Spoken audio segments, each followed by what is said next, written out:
Assalamualaikum warahmatullahi wabarakatuh. Halo semuanya, balik lagi sama aku Jennifer Salsabila. Pada kesempatan kali ini, aku ingin berbagi sedikit tentang pengalaman pribadi aku dalam komunikasi lintas budaya. Sebagaimana kita tahu, komunikasi lintas budaya itu cara kita berinteraksi dan berkomunikasi dengan budaya lain. Nah, pengalaman aku ini, aku alami sendiri sejak kecil. Saat aku pindah dari Jakarta ke Bandung saat aku masih kelas 2 SD. Jadi ceritanya kayak gini. Jadi dulu itu aku lahir dan tinggal di Jakarta sampai aku kelas 1 SD.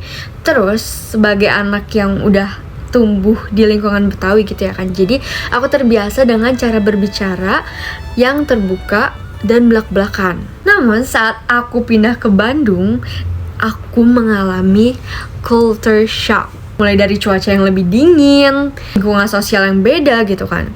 Terus kayak hal-hal kecil dari makanan gitu. Biasanya tuh kalau di Jakarta aku mau sarapan ada mie ayam, nasi uduk gitu. Terus pas aku pindah ke Bandung rata-rata tuh kayak lontong sayur, terus batagor dan semacamnya. Hingga cara orang-orang berkomunikasi yang terasa lebih halus. Di sekolah juga aku harus menghadapi mata pelajaran bahasa Sunda gitu ya, yang sebelumnya aku sama sekali nggak tahu. Kayak aku ngobrol dan nggak ada gitu kan bahasa Jakarta. Nah tapi di sana tuh ada yang namanya bahasa Sunda. Nah di bagian ini aku baru tahu kalau aku itu ada di fase penerimaan atau acceptance. Karena di awal itu semuanya kayak terasa sulit karena aku harus bisa menyesuaikan diri, harus bisa berbaur dengan lingkungan yang baru aku tahu.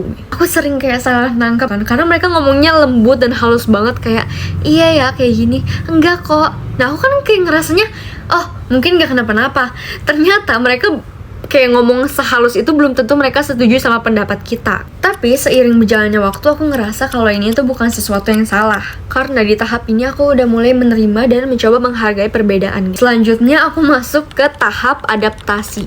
Dimana setelah bisa menerima perbedaan tersebut, aku mulai belajar menyesuaikan diri dengan lingkungan yang saat itu aku tinggali. Nah, seiring waktu aku gak lagi tuh ngerasain kayak aku harus memilih antara budaya Sunda atau Betawi. Aku justru merasa aku bisa untuk menggabungkan keduanya dengan aku tetap menjadi diri aku yang emang orang Betawi abis gitu ya kan. Tapi dengan gaya komunikasi yang terbuka, alias bisa memunculkan kesopanan dan mengikuti gaya komunikasi yang mereka ketika aku berada di sana. Dengan memahami proses ini, kita bisa berkomunikasi dengan lebih empati dan efektif. Sekian, terima kasih telah mendengarkan pengalaman aku. Wabillahi taufiq wal hidayah. Wassalamualaikum warahmatullahi wabarakatuh. See you di video berikutnya.